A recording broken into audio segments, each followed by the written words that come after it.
శ్రీరాముని చరితమును తెలిపెదమమ్మా, ఘనశీలవతి సీత కథ వినుడోయమ్మా. శ్రీరాముని చరితమును తెలిపెదమమ్మా, ఘనశీలవతి సీత కథ వినుడోయమ్మా.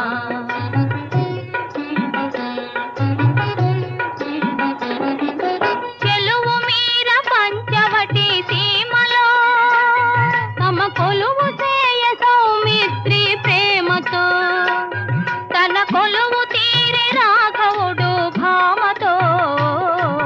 శ్రీరాముని చరితమును తెలిపెదమమ్మా, ఘనశీలవతి సీత కథ వినుడోయమ్మ.